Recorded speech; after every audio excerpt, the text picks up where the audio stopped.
విశాఖపట్నంలో డ్రగ్స్ పట్టుకున్నారు. విశాఖపట్నంలో డ్రగ్స్ పట్టుకుంటే క్లియర్ కట్గా డ్రగ్స్ పట్టుకున్న తర్వాత మామూలుగా కూడా కాదు, 25,000 కేజీలు డ్రగ్స్ వచ్చాయి. అది కూడా డ్రై ఈస్ట్ పేరుతో బ్రెజిల్ నుంచి కన్సైన్మెంట్ వచ్చింది. ఇక్కడైతే గవర్నమెంట్ సిబిఐ వాళ్ళు రాసిన రిపోర్ట్ అది. During the process of examination various officers of AP government and port employees gathered at site, causing delay in the CBI proceedings. The representatives of importer informed that there is prediction of rainfall and all his goods might get damaged in rainfall.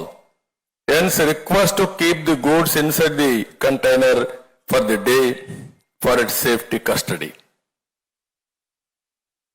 అటు container తీసుకొచ్చిన వ్యక్తి ఇటు అధికారులు పోయి delay చేయడానికి ప్రయత్నం చేశారు. నిన్న ఏదైతే విశాఖపట్నంలో జరిగితే మీరు ఆ ఫోటో చూస్తే వాళ్ళ పార్టీ వ్యక్తి ఫోటో అండి. అతను చూస్తే వాళ్ళ పార్టీ వ్యక్తి అయితే మనం చెప్తే ఇమ్మీడియట్ గా మన మీద మళ్ళా ఆరోపణ. అంటే ఎంత దుర్మార్గం అంటే ఆ ఫోటో మీరు చూడండి. కోనం వీరభద్రరావు, కోనం కృష్ణకుమారి, భోగి సంక్రాంతి కనుమ శుభాకాంక్షలు. ఎవరు ఫోటో పెట్టారు? రాజశేఖర రెడ్డి ఫోటో, జగన్మోహన్ రెడ్డి ఫోటో, ఈ పక్క వాళ్ళందరి నాయకుల ఫోటోలు. ఇవన్నీ పెట్టి మొత్తం మీరు ఒకసారి చూస్తే అదే సమయంలో బ్రెజిల్ ప్రెసిడెంట్ తో ఆయన అవుతానే విజయసాయి రెడ్డి ఒక ట్వీట్. వీళ్ళు ఎక్కడికి వచ్చారో నాకైతే అర్థం కావడం లేదు. ఇప్పుడు కంటైన్మెంట్ ఎక్కడి నుంచి స్టార్ట్ అయ్యింది? బ్రెజిల్ నుంచి స్టార్ట్ అయ్యింది. బ్రెజిల్ నుంచి స్టార్ట్ అయ్యింది. వైఎస్ఆర్ కాంగ్రెస్ నాయకుడు ఈ స్టేట్మెంట్ చూడండి.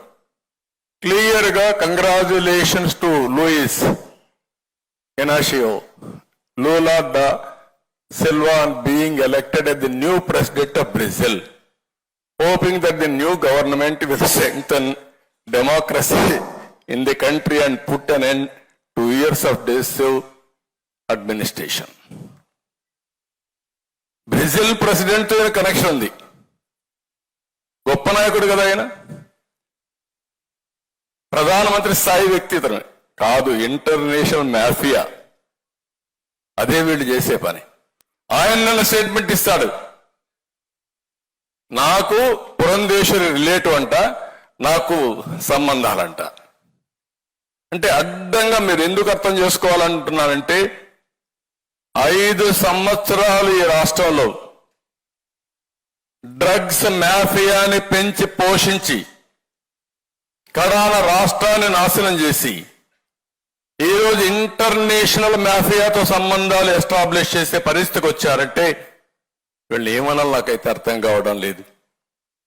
మీ నాయకులు చేస్తారు, మీ నాయకుల దగ్గర చేపిస్తారు, చేయించి నేరం మన మీద మోపే ప్రయత్నం. ఇది మీరు గుర్తుపెట్టుకోవాల్సిన అవసరం ఉంది.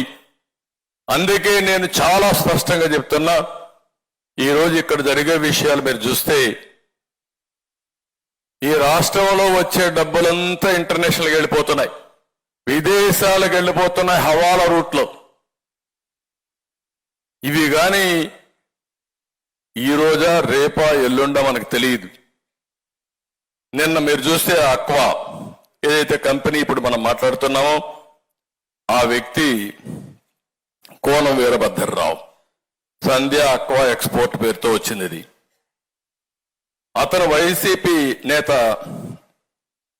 పోన్ చంద్రరావుకి సోదరుడు. వీళ్ళందరూ కలిసి బలవంతంగా చేశారా, ఏం చేశారు నాకు తెలియదు. ఈరోజు మార్నింగ్ ఒక న్యూస్ చూస్తా ఉంటే అనిపించింది, ఢిల్లీలో జరిగిన లిక్కర్ స్కామ్ లో కూడా వీళ్ళు ఉన్నారని. అది వాస్తవం లేదా సిబిఐ తేల్చాలి.